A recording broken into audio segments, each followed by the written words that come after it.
والصلاة والسلام على سيد المرسلين اما بعد فاعوذ باللہ من الشیطان الرجیم بسم اللہ الرحمن الرحیم۔ الحمدللہ دورہ میراث ہمارا چل رہا ہے، تو کل کچھ فنی خرابی کی وجہ سے لائٹ جیسے چلی گئی تھی، تو جس کی وجہ سے تھوڑا سی ہمیں آزمائش بنی۔ تو آج ہم پچھلا جو سبق ہے، جو یعنی کل کا سبق تھا، وہیں سے ہم سٹارٹ کریں گے۔ اور وہ کیا تھا کہ ہم نے اصحاب فرائض میں جو عورتوں کے حصے ہیں وہ ہم نے ماں کے حصوں تک پڑھ لیے تھے۔ آج ہم دادی کے حصوں کا بیان شروع کریں گے اور پھر اس کے بعد انشاءاللہ اس کو آگے کنٹینیو لے کر چلیں گے۔ تو دادی کے حصوں کا بیان یہ ہم شروع کرتے ہیں۔ دادی کے حصوں کا بیان۔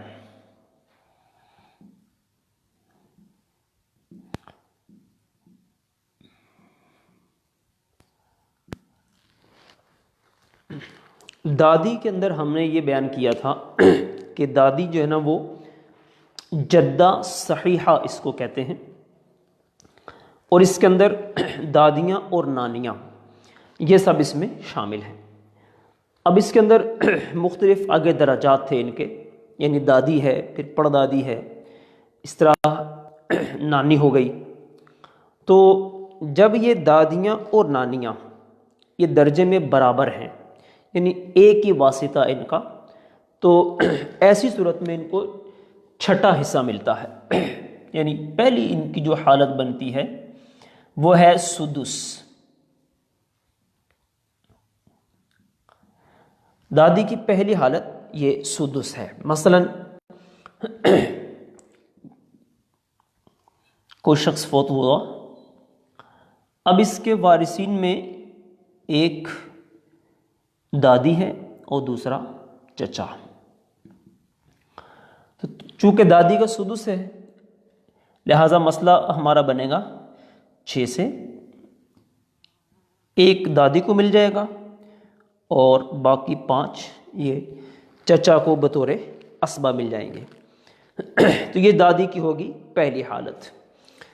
اس کے بعد دادی کی دوسری حالت، دادی کی جو دوسری حالت ہے وہ یہ ہے کہ اگر میت کی ماں ہو تو دادی اور نانی یہ دونوں محروم ہو جائیں گی۔ مثال کے طور پر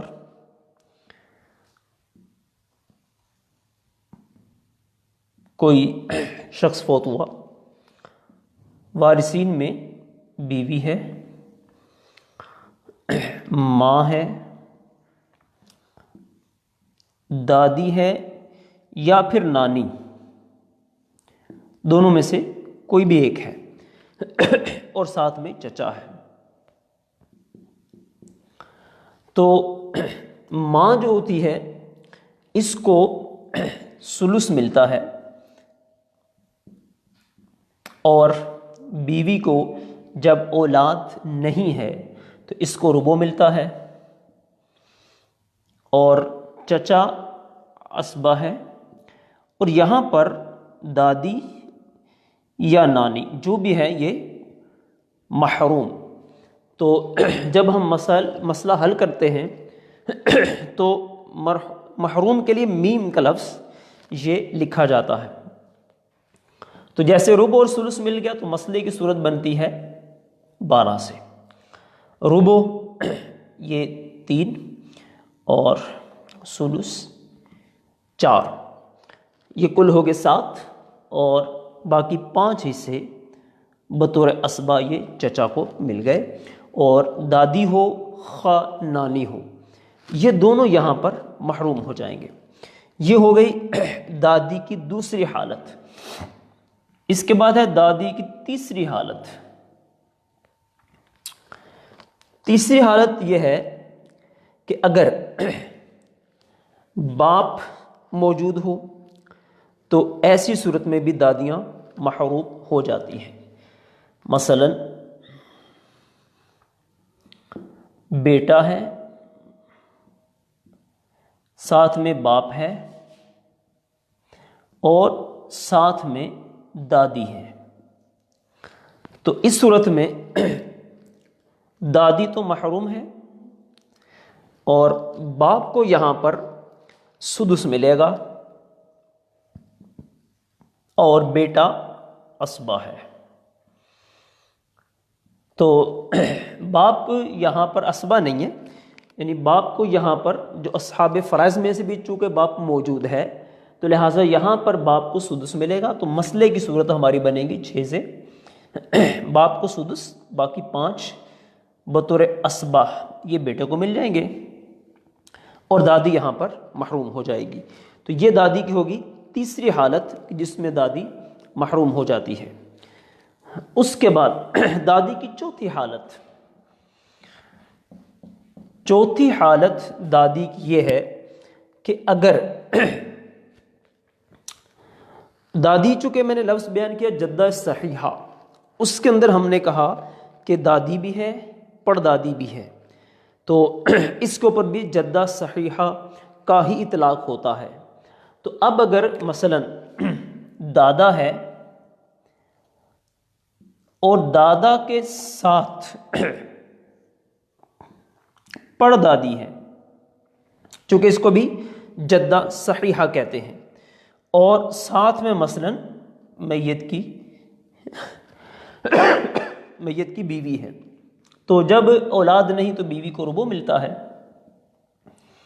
اور دادا جو ہے یہ یہاں پر عصبہ بنے گا، اور دادی یہ ہے، یہ دادی سے مراد یہاں پر دادی ہے، تو یہ پردادی یہ دادا کے ہوتے ہوئے محروم ہو جائے گی۔ اسی طرح پردادی کے اوپر بھی اگر، یعنی مزید اس سے آگے پردادی ہے، اس کے آگے جو لفظ بولتے ہیں ہمارے ہاں تو پردادی، سکڑ دادی وغیرہ لفظ کا بولا جاتا ہے، تو وہ بھی یہاں پر محروم رہیں گی۔ تو مسئلہ یہ بنے گا 4 سے 1 بیوی کو مل جائے گا، باقی 3 حصے دادا کو بطور عصبہ کے مل جائیں گے۔ تو یہ مسئلہ اس صورت میں ہے کہ جب دادا اس کے ساتھ پردادی ہو، لیکن اگر یہاں پر دادی ہوگی تو ایسی صورت میں یہ دادی محروم نہیں ہوگی، بلکہ یہاں پر دادی کو سدس ملے گا اور دادا جو ہے نا یہ عصبہ ہی رہے گا۔ جیسے دیکھیں آپ، بیوی کو ربع ملنا ہے، دادی کو یہاں پر ملے گا سدس، تو ربع اور سدس ملا ہے تو مسئلے کی صورت بنے گی 12 سے۔ تو بیوی کو ملنا ہے ربع، وہ 3 ہو جائیں گے، اس کا سدس ہے 2 بن جائیں گے، 2 اور 3 5، باقی 7 بچ جائیں گے، تو یہ دادا کے ہو جائیں گے۔ تو یہ ہیں دادی کی مختلف حالتیں جس کے اندر اس کو سدس ملتا ہے، محروم بھی ہوتی ہے، اور پھر ایک یہ صورت آخری جو ہم نے بیان کی ہے، یہاں پر بھی دادی کو یہ سدس حصہ مل رہا ہے۔ اب ہمارے اصحاب فرائض میں سے جو 8 عورتیں ہیں ان میں سے یہ 7ویں عورت تھی جس کا مسئلہ ہم نے بیان کیا ہے۔ 8واں جو فرد ہے وہ ہے ماں شریک بہن، ماں شریک بہن۔ تو ماں شریک بہن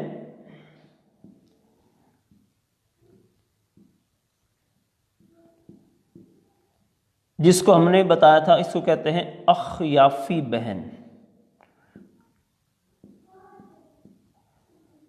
اخیافی بہن۔ تو یہاں یہ مسئلہ ذہن میں رکھیے، اخیافی بھائی ہو یا اخیافی بہن ہو، دونوں کے ایک ہی طرح کے حصے ہیں۔ تو چونکہ ہم اخیافی بھائی کے حصے پیچھے مردوں میں بیان کر چکے ہیں، جہاں ہم نے اصحاب فرائض میں سے مردوں کا ذکر کیا تھا، تو لہٰذا انہی کو اگر آپ دیکھ لیں گے ایک نظر تو اس کے آپ کے سامنے مسائل آ جائیں گے پھر بھی ہم آپ کو صرف حصے بیان کر دیتے ہیں یا امثلہ بیان نہیں کرتے ہیں، تو وہ جو اس کی حالتیں ہیں وہ اخیافی بہن کی، وہ میں آپ کو بیان کر دیتا ہوں۔ پہلی اس کی جو حالت ہے وہ ہے اگر ایک ہو تو ہے سدس، یعنی اگر ایک ہے بہن ہو چاہے بھائی ہو، اخیافی بہن ہو چاہے بھائی ہو، تو دونوں کے ایک ہی طرح کے حصے ہیں، تو پہلی صورت میں ملتا ہے سدس۔ دوسری جو ان کی حالت ہے، اگر یہ دو یا دو سے زائد ہوں، دو یا دو سے زائد، تو اس صورت میں ان کو ملتا ہے تہائی، یعنی ثلث۔ اور تیسری جو ان کی حالت ہے، تیسری حالت میں یہ محروم ہوتے ہیں، لیکن محروم کب ہوں گے؟ جب بیٹا ہے، بیٹی ہے، پوتا ہے، پوتی ہے، اسی طرح اگر باپ ہے، دادا ہے، یہ رشتہ دار اگر موجود ہوں گے تو ان کی یہ صورت تیسری والی بنے گی جس میں یہ محروم ہو جائیں گے۔ تو الحمدللہ یہاں ہم نے جو اصحاب فرائض میں سے 8 عورتوں کے حصے تھے وہ ہم یہاں پر بیان کر چکے ہیں۔ تو یوں اس طرح ہمارا جو پچھلا سبق چل رہا ہے، اصحاب فرائض یعنی وہ افراد جن کے حصے شریعت مطہرہ میں مقرر ہیں وہ ہم سارے بیان کر چکے ہیں۔ اس میں سے 8 مرد بیان ہو چکے ہیں، 8 عورتیں اور 4 مرد، یہ ہم نے سارے یہاں پر الحمدللہ بیان کر دیے ہیں۔ اس کے بعد اب یہاں سے جو بیان ہمارا شروع ہوگا وہ اسبا کا بیان شروع ہوگا۔ تو اسبا کے متعلق ہم یہ بیان کر چکے ہیں کہ اسبا وہ لوگ ہوتے ہیں کہ جن کا حصہ مقرر نہیں، البتہ یہ ہے کہ اگر صرف اور صرف اسبات ہی ہوں، اسبا ہی ہوں، تب تو کل کا کل مال ان کو مل جاتا ہے، اور اگر اسبا کے ساتھ اصحاب فرائض میں سے بھی کوئی ہو تو ایسی صورت میں ساتھ جو مال بچے گا وہ اصحاب فرائض سے بچنے کے بعد جو بھی ہوگا وہ مال سارے کا سارا اسبات یہ لے جائیں گے۔ تو اسبا کا بیان شروع کر رہے ہیں۔ اسبا کی 2 قسمیں ہیں، ایک ہے اسبا نسبی اور دوسرا ہے اسبا سببی۔ شروع میں جب ہم نے 10 طرح کے افراد بیان کیے تھے جن کو میراث میں سے حصہ ملتا ہے، اس میں ہم نے یہ اسبا نسبی اور اسبا سببی کا مختصر سا تعارف کروایا تھا، اور اس میں یہ بتایا تھا کہ یہ جو اسبا سببی ہے یہ چونکہ اس کا تعلق ہے مولا العتاقہ سے، مولا العتاقہ، اور اس میں ہم نے یہ بیان کیا تھا کہ مولا العتاقہ کون ہے، یعنی کوئی شخص غلام تھا، اب اس غلام کو اس کے آقا نے آزاد کر دیا، تو یہ جو آزاد کردہ غلام ہے یہ اگر مر جاتا ہے، فوت ہو جاتا ہے، تو اس وقت اس کا جو اسبا ہوگا وہ اس کا مولا ہوگا جس نے اس کو آزاد کیا ہوگا۔ تو وہاں بھی ہم نے یہ بات کہی تھی کہ چونکہ فی زمانہ اس کا وجود نہیں ہے لہٰذا ہم اس کی بحث نہیں کرتے ہیں، ہم ابھی جو بحث کریں گے وہ کریں گے اسبا نسبی کی۔ تو اسبا نسبی جو ہیں اولاً اس کی 3 قسمیں ہیں، اسبا نسبی اس کی اولاً 3 قسمیں ہیں۔ نمبر 1 اسبا بنفسہ،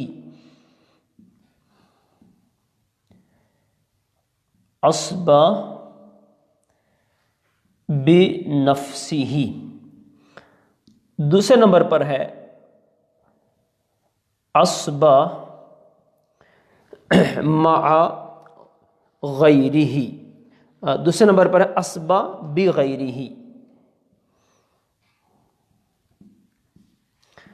اور تیسرے نمبر پر ہے اسبا مع غیرہ، اسبا مع غیرہ۔ تو جیسے میں نے عرض کیا کہ اصحاب فرائض کے بعد اب بیان شروع ہو رہا ہے عصبات کا۔ اسبا کی دو قسمیں ہیں، نسبی اور سببی۔ سببی کے بارے میں ابھی عرض کر چکا کہ فی زمانہ چونکہ اس کا وجود نہیں ہے لہٰذا اس کو ہم بیان نہیں کریں گے۔ تو اسبا نسبی کی طرف ہم آ رہے ہیں، تو وہ کون سے ہیں؟ اس کی اولاً تین قسمیں ہو گئیں، اسبا بنفسہ، اسبا بغیرہ، اور اسبا مع غیرہ۔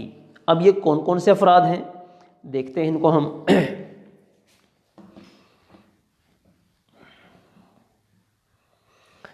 اسبات کے اندر جو ہم نے بیان کیا، سب سے پہلے ہے اسبا بنفسہ۔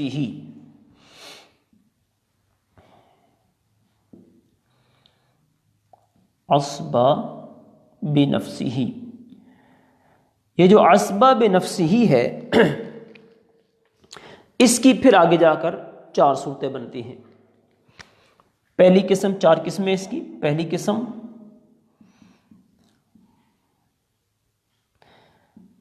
اسبا بنفسہ کی پہلی قسم ہے جزو میت، جزو میت۔ اب جزو میت سے کیا مراد ہے؟ جیسے بیٹا، پوتا، اسی طرح آگے تک۔ تو پہلی قسم ہے جزو میت۔ دوسری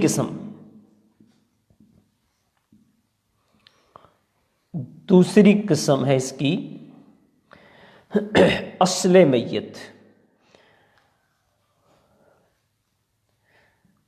اصل میت یعنی میت کا باپ،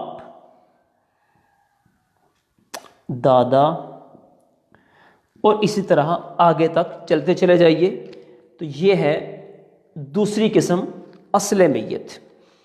تیسری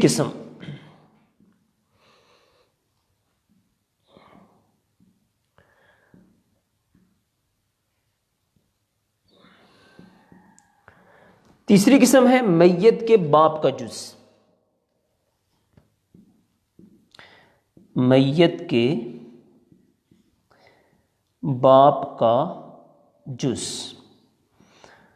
اب میت کے باپ کا جز کیا ہے؟ جیسے بھائی، یعنی میت کا بھائی، بھائی اور پھر آگے بھائی کی مذکر اولاد، یہ بازین میں رہے، بھائی اور بھائی کی مذکر اولاد جیسے بھتیجا، یوں اس طرح آگے تک۔ یہ ہوگی تیسری قسم۔ اور چوتھی قسم یہ ہے میت کے دادا کا جز۔ میت کے دادا کا جز۔ اب میت کے دادا کا جز کیا ہے؟ جیسے چچا، اور پھر اسی طرح چچا کی آگے مذکر اولاد۔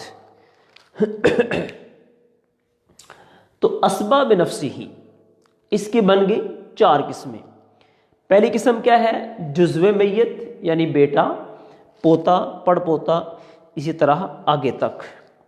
دوسری قسم ہے اصل میت، جیسے باپ ہو گیا، دادا ہو گیا، اس طرح سلسلہ آگے تک۔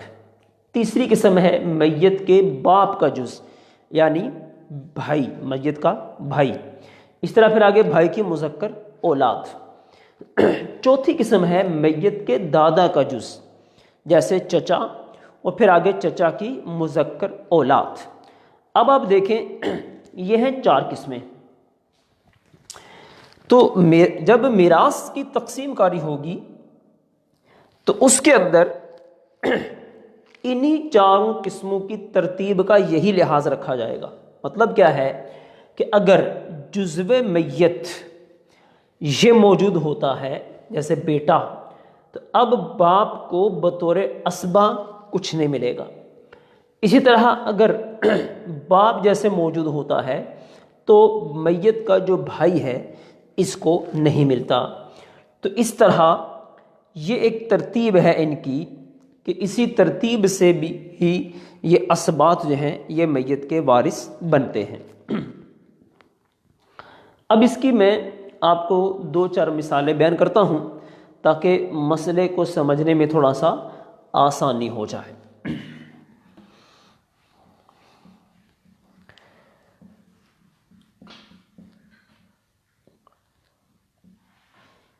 جیسے کوئی شخص میت ہے مثلا، اب کوئی عورت فوت ہوئی، وارثین میں ہے شوہر، بیٹا اور اس کے بعد باپ۔ ابھی اس مثال کے اندر 2 طرح کے اسباب آ رہے ہیں۔ دیکھیں پہلی قسم ہے یہ ہے جزو میت، جزو میت، یہ بیٹا جزو میت ہے، اور یہ ہے اصل میت۔ تو ابھی یہ اصول ہم نے بیان کیا ہے کہ اگر پہلی قسم کے ہوں تو دوسری قسم والوں کو نہیں ملے گا، اس طرح دوسری قسم والے ہوں گے تو تیسری قسم والوں کو نہیں ملے گا۔ اب یہاں پہلے نمبر پر دیکھیں مسئلے کی تقسیم کیسے کرنی ہے۔ شوہر ہے تو اگر اولاد ہوگی تو شوہر کو ربع ملتا ہے،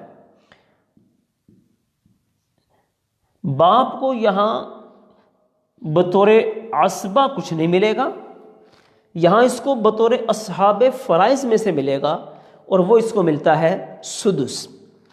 تو ربع اور سدس یہ آپس میں ملیں گے تو مسئلے کی صورت بنے گی 12 سے، 3 اس کو مل جائیں گے، 2 باپ کو بطور اصحاب فرض کے، باقی 7 بچ گئے جو کہ بیٹے کو بطور اسبہ کے ملیں گے۔ تو اس مثال میں دیکھیں آپ 2 اسبہ جمع تھے، جزو میت، اصل میت، تو یہاں بیٹے کو بطور اسبہ ملا ہے جبکہ باپ کو بطور اسبہ یہاں کچھ بھی نہیں ملا ہے۔ اسی طرح اس کی دوسری مثال لے لیتے ہیں، جیسے اسی مثال کے اندر شوہر ہے، بیٹا ہے اور ساتھ میں میت کا چچا۔ تو چچا یہ میت کے دادا کا جز ہے، یعنی چوتھی قسم میں آتا ہے۔ تو جب پہلی قسم موجود ہے تو اس وقت پھر چوتھی قسم والوں کو نہیں ملے گا، اور یہاں چچا بالکل محروم رہے گا۔ وجہ کیا ہے؟ وہاں باپ کو ملا تھا، باپ کو اس لیے ملا تھا کہ باپ تھا اصحاب فرائض میں سے، تو فرض حصہ ملا، بطور اسبہ کچھ نہیں ملا ہے۔ چونکہ چچا کا اصحاب فرائض میں سے یہ ہے نہیں، اس کا کوئی حصہ نہیں، اس لیے یہ یہاں محروم ہوگا۔ اس کی وجہ سے مسئلہ بنے گا 4 سے، 1 مل جائے گا شوہر کو، باقی 3 بیٹے کو بطور اسبہ کے مل جائے گا۔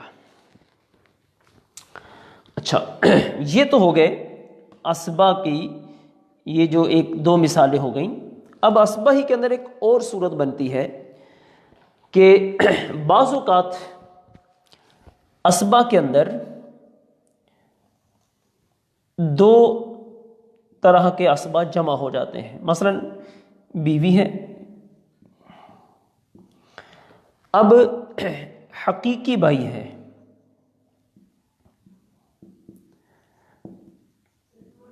اور ایک ہے باپ شریک بھائی یعنی اللاتی بھائی۔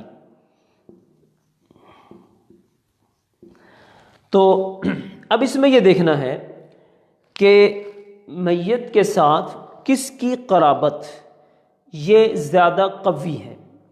تو چونکہ حقیقی بھائی کی قرابت یہ زیادہ قوی ہے، اگر ہم دیکھیں تو یہ میت کے باپ کے جز ہیں دونوں ہی، حقیقی بھائی بھی اور اللاتی بھائی بھی، یوں اس طور پر ہیں تو دونوں برابر، لیکن یہ دیکھنا ہے کہ قوت کس کی زیادہ ہے۔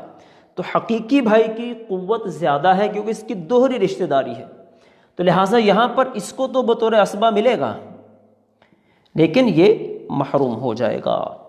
تو بیوی کو ملتا ہے جب اولاد نہ ہو تو ربع 1/4، مسئلے کی صورت بنے گی 4 سے 1 کس کو مل گیا، 3 بطور اسبہ حقیقی بھائی کو مل جائیں گے۔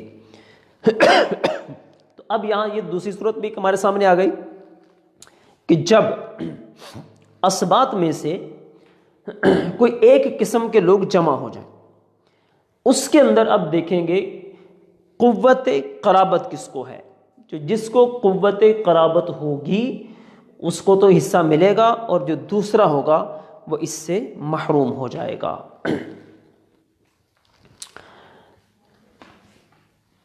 اسبات کی یہ پہلی قسم چل رہی تھی، اسبا بنفسہ۔ اس کے بعد دوسری صورت تھی اسبا بغیرہ۔ اسبات میں دوسری صورت اسبا بغیرہ۔ چونکہ ابھی میں نے یہ بیان کیا کہ اسبات یہ وہ ہیں کہ جن کے حصے مقرر نہیں ہیں، اور انہوں نے اصحاب فرائض میں سے جو بچے گا وہ انہوں نے لینا ہے۔ تو دوسری قسم ہے اسبا بغیرہ۔ تو اسبا بغیرہ کے اندر 4 عورتیں شامل ہیں، اس میں 4 عورتیں شامل ہیں اسبا بغیرہ میں۔ اب یہ 4 عورتیں کون سی ہیں کہ جو اسبا کے اندر آتی ہیں اور اسبا بغیرہ میں ہیں؟ تو یہ وہ 4 عورتیں ہیں جن کا مقرر حصہ تو ہے، لیکن کون کون سا مقرر ہے؟ نصف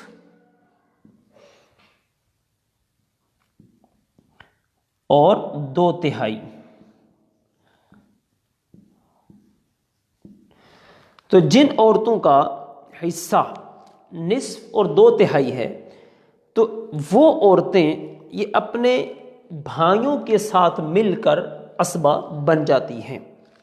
یعنی اسبا بغیرہ کے اندر 4 قسم کی عورتیں ہیں، اور یہ وہ عورتیں ہیں کہ جن کا حصہ مقرر ہے یا تو نصف ہے یا پھر 2/3 ہے۔ اس کے اندر جیسے بیٹی آ جاتی ہے، بہن آ جاتی ہے، تو ان کا یہ حصہ مقرر ایک ہوتا ہے تو نصف ہے، 2 یا 2 سے زائد ہوتی ہیں تو پھر ان کا ثلثان ہے، جیسے 2/3 ہوتا ہے۔ تو یہ جو عورتیں ہیں ان کا اگر بھائی موجود ہوگا تو یہ اپنے بھائی کے ساتھ مل کر اسبا بن جائیں گی۔ تو 4 طرح کی عورتیں ہیں، کون کون سی ہیں؟ بیٹی ہے، اس کے بعد پوتی بھی ہے، اس کے ساتھ حقیقی بہن ہے،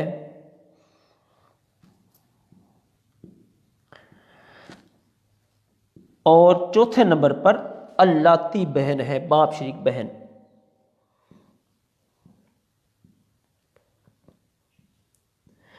تو یہ دیکھیں اسبا بغیرہ، اسبا بغیرہ کے اندر 4 طرح کی عورتیں ہیں، اور یہ کون سی 4 عورتیں ہیں جن کا حصہ نصف اور 2/3 یہ شریعت میں مقرر ہے؟ یہ عورتیں اگر اپنے بھائی کے ساتھ ہوں گی تو یہ اسبا بن جائیں گی، تو اس لیے ان کو کہا جا رہا ہے اسبا بغیرہ، یعنی یہ اپنے غیر کے ساتھ مل کر اسبا بن جائیں گی۔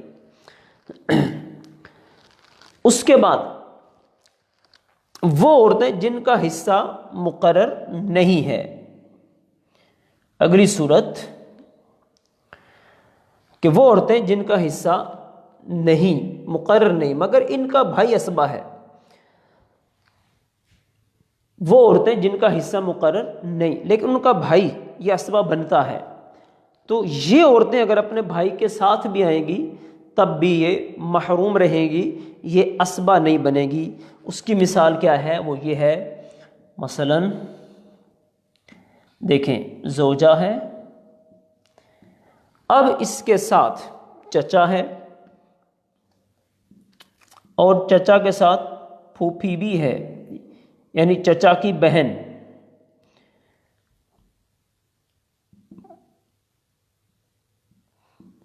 پھوپھی ہے۔ اب یہ دیکھیں یہ چچا کی بہن ہے، لیکن چونکہ پھوپھی کا حصہ مقرر نہیں، اس لیے یہ اپنے بھائی کے ساتھ مل کر اسبا نہیں بنے گی، صرف یہ جو چچا ہے یہی اسبا بنے گا۔ تو مسئلہ ربو سے بنتا ہے، کیونکہ اس کو ملتا ہے ربو جب اولاد نہیں۔ تو 4 سے مسئلہ حل کریں گے ہم، 1 زوجہ کو ملے گا، 3 بطور اسبا اس کو مل جائیں گے، اور یہ محروم ہو جائے گی۔ تو مسئلہ یہ واضح ہو گیا کہ اسبا بغیرہ کے اندر 4 طرح کی عورتیں ہیں۔ وہ عورتیں جن کا نصف یا 2/3 حصہ مقرر ہے، یہ جب اپنے بھائیوں کے ساتھ مل جائیں گی تو یہ بھی بطور اسبا کے حصہ وصول کریں گی، لیکن وہ عورتیں جن کا حصہ مقرر نہیں، وہ اپنے بھائی کے ساتھ مل کر کبھی بھی اسبا نہیں بنے گی۔ اس کے بعد اسبا مع غیرہ، تیسری صورت، اسبا مع غیرہ، یعنی اسبا کی تیسری صورت تھی اسبا مع غیرہ۔ تو اسبا مع غیرہ سے مراد یہ وہ عورتیں ہیں جو دوسری کسی عورت کے ساتھ مل کر اسبا بن جاتی ہیں۔ اسبا مع غیرہ کے اندر وہ عورتیں شامل ہیں جو کسی اور عورت کے ساتھ مل کر اسبا بن جاتی ہیں۔ مثال کے طور پر حقیقی بہن، حقیقی بہن، اب یہ جو حقیقی بہن ہے، اسی طرح باپ شریک بہن، باپ شریک بہن،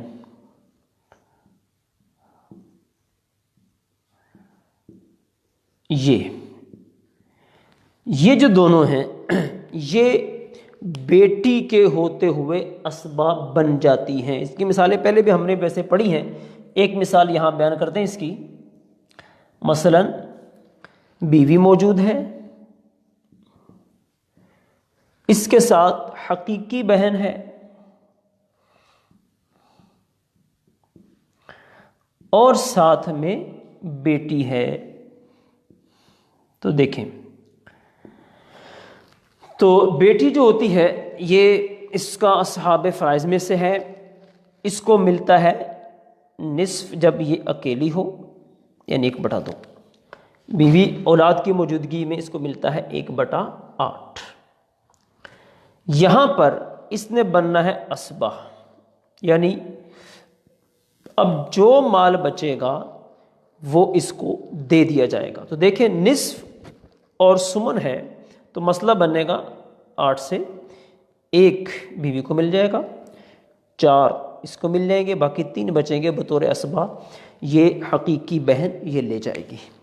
تو حقیقی بہن اس کو حصہ یہ بنے گی اسبا۔ یہ کب اسبا بنے گی؟ جب بیٹی موجود ہوگی۔ تو اسبا مع غیرہ کے اندر حقیقی بہن اور باپ شریک بہن یہ بیٹی کی موجودگی میں اسبا بن جاتی ہیں۔ تو الحمدللہ اسبات کا بیان ہمارا یہ بھی مکمل ہو گیا۔ اس کو میں آپ کو تھوڑا سا دہرا دیتا ہوں کہ اسبا کے اندر ہم نے 2 قسمیں پڑھی ہیں، اسبا نسبی، اسبا سببی۔ تو سببی کی ہم نے بات نہیں کی چونکہ اس کا تعلق غلام اور آقا کے مسائل کے ساتھ ہے۔ تو اسبا نسبی کے اندر ہم نے پڑھا کہ اس کی 3 قسمیں ہیں، اسبا بنفسہ، اسبا بغیرہ اور اسبا مع غیرہ۔ پھر ہم نے اسبا نسبی کی اسبا بنفسہ کی 4 قسمیں پڑھی ہیں۔ اس کے اندر جزو میت، اصل میت، میت کے باپ کا جز اور میت کے دادا کا جز۔ اس کے بعد اسبا بغیرہ کی صورتیں ہم نے پڑھی ہیں کہ وہ عورتیں جن کا نصف یا پھر ثلثان حصہ مقرر ہے، انہیں یہ جب اپنے بھائیوں کے ساتھ آئیں گی تو وہ اسبا بن جائیں گی۔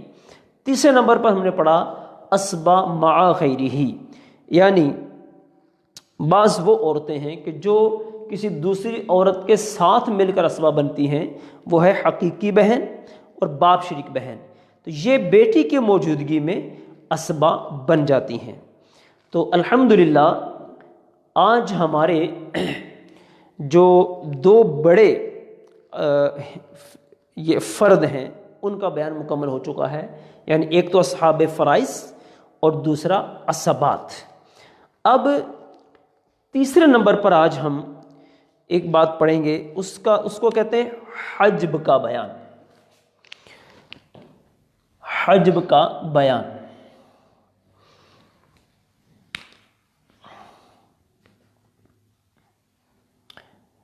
حجب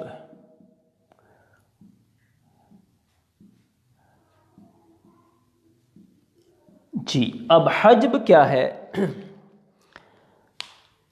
حجب کا جو معنی ہے وہ یہ ہے کہ کسی ایک وارث کی وجہ سے دوسرے وارث کا یا تو حصہ بالکل ہی ختم ہو جاتا ہے یا پھر اس کے حصے میں کمی آ جاتی ہے۔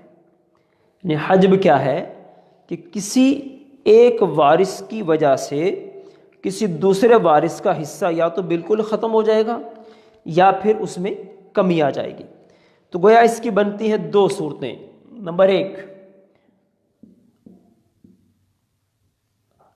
حجب نقصان، اور دوسری قسم ہے اس کی حجب حرمان۔ حجب حرمان، دو صورتیں۔ حجب نقصان، نقصان کا مطلب بھی ہوتا ہے کمی، اور حرمان کا مطلب محروم ہو جانا۔ دیکھیں تو حجب نقصان میں کیا ہوگا کہ کسی ایک وارث کی موجودگی میں دوسرے وارث کا حصہ کم ہو جائے گا۔ حرمان میں کیا ہوگا کہ ایک وارث کی وجہ سے دوسرے کا حصہ بالکل ہی ختم ہو جائے گا۔ اس کی چند مثالیں ہم بیان کرتے ہیں، پھر انشاءاللہ مزید آگے چلتے ہیں۔ حجب کے اندر پہلا جس میں حصے میں کمی آتی ہے وہ ہے شوہر۔ اب شوہر کے ہم نے شروع میں بتا دیے تھے دو حصے بنتے ہیں، نصف اور ربع۔ تو اگر تو میت کی اولاد ہوتی ہے، جیسے دیکھیں شوہر ہے اس کے بعد بیٹا ہے، تو ایسی صورت میں باپ کو ہوتا ہے ربع اور یہ بنتا ہے عصبہ۔ اب اگر بیٹا نہ ہوتا تو اس کو ملتا نصف، لیکن بیٹے کی موجودگی نے اس کو نصف سے ربع کی طرف پھیر دیا، تو گویا اس کے حصے میں کمی کر دی ہے۔ تو یہ دیکھیں ایک وارث کی وجہ سے دوسرے وارث کے حصے میں کچھ کمی آ گئی۔ اسی طرح دوسرے نمبر پر بیوی ہے۔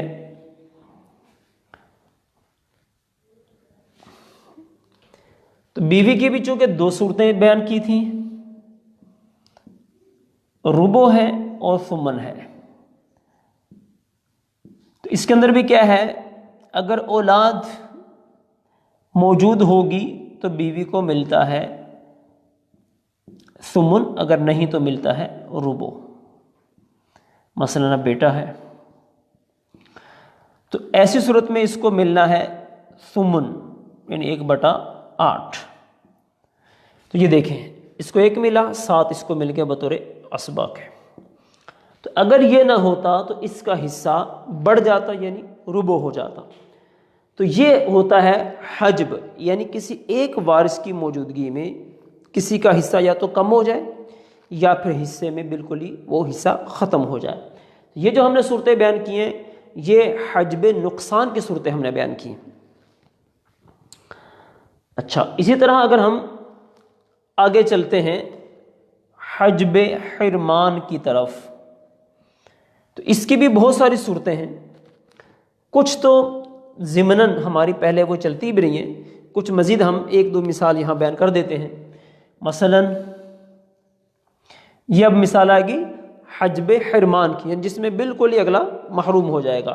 مثلا بیوی ہے، باپ ہے، اور ساتھ میں دادا ہے۔ تو اب ایسی صورت میں اولاد چونکہ نہیں ہے تو اس کو ملنا ہے ربع۔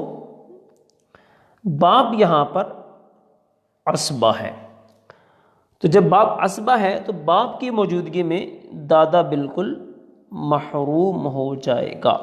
تو یہ ہے حجب حرمان۔ مسئلہ بنے گا 4 سے، ایک بیوی کو دے دیا، 3 باپ کو، اور یہ محروم۔ تو یہ ہوتا ہے، اس کو کہتے ہیں حجب۔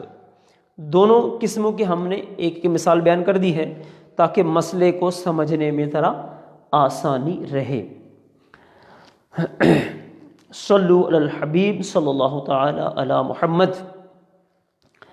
اب اگلی جو چیز ہے وہ ہے حصوں کے مخارج کا بیان۔ یہ بڑی اہم چیز ہے، اگرچہ اس کا ضمناً بیان بھی گزرا ہے اور ساتھ ساتھ ہم اس کو کر بھی رہے ہیں، لیکن تھوڑا سا الگ سے بھی چونکہ اس کو کتب میں بیان کیا گیا ہے تو ہم بھی بیان کر دیتے ہیں تاکہ مزید آسانی ہو جائے۔ حصوں کے مخارج کا بیان، مخارج کا بیان۔ یہ حصوں کے مخارج کے بیان سے مراد کیا ہے؟ مخرج سے مراد اصل میں وہ چھوٹے سے چھوٹا عدد ہوتا ہے جس سے ہم مسئلے کی تقسیم کرتے ہیں، اور تقسیم اس طرح کرتے ہیں کہ جتنے بھی وارثین ہیں تمام وارثین کو بلا کسر، بغیر کسی کمی بیشی کے، بغیر کوئی اشاریہ لگائے اس کا حصہ مکمل وہ مل جاتا ہے۔ تو اس کو کہتے ہیں مخرج، یعنی جس سے ہم مسئلے کی تقسیم کرتے ہیں۔ ضمناً ہم نے جگہ جگہ بیان کیا تھا کہ مثلا یہ چیزیں جمع ہو جائیں تو کس سے مسئلہ بنے گا، یہ جمع ہو جائے تو کس سے بنے گا، تو وہی کہلاتا ہے مخرج۔ اور جس حصے سے تقسیم شروع ہوتی ہے اس کو کہتے ہیں مخرج المسئلہ، یعنی مسئلے کا مخرج، جہاں سے اس کی تقسیم شروع کرنی ہے۔ تو شروع میں ہم نے بیان کیا تھا حصے کیا ہیں؟ نصف، ربع اور ثمن۔ اس کو آپ 2 قسمیں بنا لیں، یہ پہلی قسم بنا لیں، اور دوسری قسم ہے ہمارے پاس ثلثان، ثلث اور سدس، یہ دوسری قسم ہے۔ مثالیں چونکہ ہم بیان کر چکے ہیں، ہر ایک کی تقریباً مثال آ چکی ہے، لیکن یہاں پر ہم چونکہ سبق ہمارے مزید آگے کافی ہیں، ان میں جب ہم مسائل کو حل کریں گے تو ساتھ ہی ساتھ ہم اس کو بھی بیان انشاءاللہ کرتے چلے جائیں گے کہ دیکھیں یہ ہم نے مخرج المسئلہ میں یہ چیز پڑھی تھی تو یوں یوں یہ اس کا مسئلہ حل ہوا۔ تو اس میں کیا تھا؟ پہلی قسم، اس میں نصف ہے۔ اگر کسی مسئلے کے اندر یہ ایک ہی قسم کے لوگوں میں سے کوئی آ جائے، مثلا نصف بھی آ جائے، 1/2 بھی آ جاتا ہے، 1/4 بھی آ جاتا ہے مثلا، تو یہاں مسئلے کو ہم بنائیں گے 4 سے۔ یہ چونکہ چھوٹا عدد ہے، یہ چھوٹا عدد ہے، تو 4 سے ہم یعنی اس کا مخرج المسئلہ جو ہوگا وہ 4 کہلائے گا۔ یہ دیکھیں، تو مخرج المسئلہ وہ 4، اس سے ہم مسئلے کی تقسیم کاری شروع کریں گے۔ اسی طرح اگر نصف اور ثمن مل جاتے ہیں تو ایسی صورت میں جو ثمن ہے، یہ چونکہ چھوٹا عدد ہے، اس سے ہم مسئلے کی تقسیم شروع کریں گے اور یہ اس کا مخرج المسئلہ کہلائے گا۔ اسی طرح پھر اگر یہ قسم ہے، دوسری قسم، اس میں ثلث اور ثلثان ملتے ہیں تو یہ تو کہ برابر ہے، تو ثلث سے مسئلہ حل ہوگا۔ سدس اور ثلث یا سلوسان میں سے کچھ بھی دونوں جمع ہو جائیں گے تو مسئلے کی صورت سدس سے بنے گی، چونکہ سدس اس میں چھوٹا عدد ہے۔ تو یہ تو ہو گئی وہ صورت کہ جب ایک ہی قسم کے لوگ یہ آپس میں جمع ہوتے ہیں۔ اب دوسری صورت، نصف اگر آتا ہے سلوسان کے ساتھ مل کر تو مسئلے کی صورت بنے گی 6 سے، یعنی مخرج المسئلہ بنے گا 6۔ نصف اگر ملتا ہے سلس کے ساتھ تو بھی مخرج المسئلہ 6، اور نصف اگر ملتا ہے سدس کے ساتھ تب بھی مسئلے کی صورت بنے گی 6 کے ساتھ۔ اور ربع یہ اگر ملتا ہے سلوسان کے ساتھ، سلس کے ساتھ یا سدس کے ساتھ تو مسئلے کی صورت بنے گی 12 سے، اور سمن اگر ملے گا تو مسئلے کی صورت بنے گی 24 سے۔ تو گویا کہ آپ کے جو مخرج المسئلہ بنے وہ کتنے بنے وہ میں یہاں الگ سے بیان کر دیتا ہوں۔ مخرج المسئلہ تو یہ آپ دیکھیں گے یا تو بنے گا 2 4 8 پہلے والی صورت میں، اسی طرح 3 اور 6 یہ بنیں گے۔ اب جب یہ آپس میں ملتے ہیں تو پھر بنے گا 6 12 اور 24۔ تو یہ دیکھیں آپ، تو جتنے بھی مسئلے آپ حل کریں گے ان میں مخرج المسئلہ جو ہے وہ یہ بنے گا، یعنی کبھی اوپر 2 لکھیں گے ہم نیچے تقسیم ہوگی، کبھی 4 لکھیں گے تو تقسیم ہوگی، کبھی 8 لکھیں گے تو تقسیم ہوگی، کبھی 3 لکھیں گے تو یوں تقسیم اس کی ہوتی چلی جائے گی۔ اچھا، یہ جو ابھی ہم نے مخرج المسئلہ بیان کیے ہیں یہ اسی وقت ہوں گے جب اصحاب فرائض ہوں گے، یعنی یہ اصول اس وقت ہے جب اصحاب فرائض ہوں گے، کیونکہ اصحاب فرائض ہی کے یہ حصے ہیں مقرر ہیں، نصف ہے، ربع ہے، سمن ہے، سلسان ہے، سلس ہے، سدس، یہ اس وقت ہم نے مسئلے کی صورت بنانی ہے مخرج المسئلہ سے۔ لیکن اگر اسبات میں سے ہیں تو اسبات میں جتنے افراد ہیں اسی حساب سے ان کو جمع کر کے وہ ان کا مخرج المسئلہ بن جائے گا۔ مثلا دیکھیں آپ، بیٹے ہیں، بیٹا بیٹا بیٹا، اب اگر یہ 2 ہے تو مسئلہ 2 سے بن جائے گا، اب اگر یہ 3 ہے تو مسئلہ 3 سے بن جائے گا، اسی طرح آگے چلتے چلے جائیے گا۔ یعنی اسبات میں اس کا کوئی اصول نہیں، اصحاب فرائض میں یہ اصول ہے کہ ہم نے مخرج المسئلہ کس طرح سے بنانا ہے۔ تو اس سے پہلے ہم نے جتنی بھی مشقیں کی ہیں یا مثالیں ہم نے بیان کی ہیں، اگر آپ ان مثالوں میں ذرا غور کریں گے تو یہ مخرج المسئلہ کس کس طرح ہم نے بنایا وہ انشاءاللہ آپ کے سامنے آ جائے گا۔ اللہ کی بارگاہ میں دعا کرتے ہیں کہ اللہ جل شانہ ہمیں یہ جو کچھ ہم نے میراث کے مسائل کو سیکھا ہے اس پر عمل کی توفیق عطا فرمائے۔ دعوت اسلامی کے ساتھ بالکل ہر وقت اس کے مدنی ماحول کے ساتھ اللہ تعالی ہم سب کو وابستہ رکھے۔